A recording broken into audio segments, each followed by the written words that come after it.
menukar dirinya. Contoh, seorang lelaki menukar dirinya menjadi perempuan. Seorang lelaki menukar dirinya menjadi perempuan. Maksudnya di sini dia melalui operasi. Jadi dia menukar jantinanya.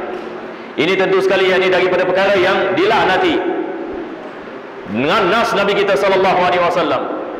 Nabi mengatakan la'anallahu al-mutasyabbihina bin nisa. Allah melaknati lelaki-lelaki yang nak menjadikan dirinya sebagai wanita. Orang yang melakukan perbuatan seperti ini dilaknati oleh Allah Subhanahu wa taala. Wal mutasyabbihati birijal. Begitu juga Allah melaknati wanita-wanita yang menukar dirinya untuk menjadi lelaki. Jadi ini adalah daripada perkara yang mengatakan orang yang melakukan perbuatan seperti ini, dia melakukan satu dosa yang besar, maka dia di dalam laknat Allah Subhanahu wa taala. Na'udzubillah min dzalik. Maka dia mengatakan, apa hukum wanita lain bersalaman dengan wanita itu? Wanita yang di dalam inverted commas. Yani maksudnya di sini dia menanyakan soalan, okey, sekarang kita ada satu orang ini, dia sudah menukar jantinanya. Dia lelaki, tetapi dia telah menukar jantinanya dan jadi perempuan. Jadi dia simpan rambut panjang, dia pakai skirt dan sebagainya. Kita pada zahirnya kita lihat ini perempuan, tapi sebenarnya dia bukan perempuan, dia lelaki. Dan na'udzubillah min dzalik, sekarang banyak pula ada kat masyarakat kita. Ini musibah ini. Maka soalannya, kalau sekiranya seseorang lelaki ini bersalaman dengan dia, adakah batal wudunya? Ataupun kita mengatakan, adakah dibolehkan bersalaman? Orang pada zahirnya wanita, tetapi pada hakikatnya lelaki. Adakah batal wudu kita? Kita mengatakan hukum sentiasa balik kepada asalnya. Walaupun dia dah tukar jantinanya, walaupun dia sudah pakai makeup, walaupun dia sudah simpan rambut panjang, walaupun dia sudah pakai skirt, kita mengatakan dia tetap lelaki. Dalam Islam kita mengatakan dia adalah lelaki. Kita balik kepada hukum asal. Jadi kita mengatakan kalau sekiranya kita bersalaman dengan dia ataupun kita terpegang dengan dia, wudu kita tidak batal. Dan apabila dia nak melakukan solat, maka dia berdiri di tempat lelaki. Dia berdiri di tempat lelaki dan tak perlu yang ini nak pakai telekung, sebab dia lelaki. Tak perlu yang ini untuk dia nak menutup aurat dia misalnya, sebab aurat yang ini berbeza di antara lelaki dengan wanita. Aurat wanita seluruh badan kecuali muka dengan tapak tangan. Aurat lelaki adalah daripada pusat hingga ke lutut.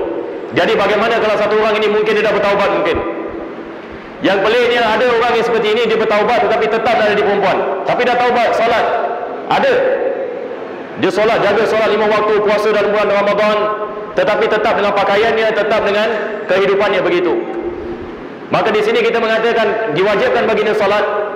Apabila dia melakukan solat, dia lelaki. Maksudnya semua hukum ahkam yang bersangkut paut dengan lelaki diwajibkan baginya untuk dia meraihkannya. Maka tidak perlu untuk dia nak pakai telekung apabila di dalam solat dan hukum-hukum yang lain. Kita mengatakan dia hukumnya adalah sama seperti lelaki. Kita tidak boleh samakannya kepada wanita walaupun dia menukar jantinanya.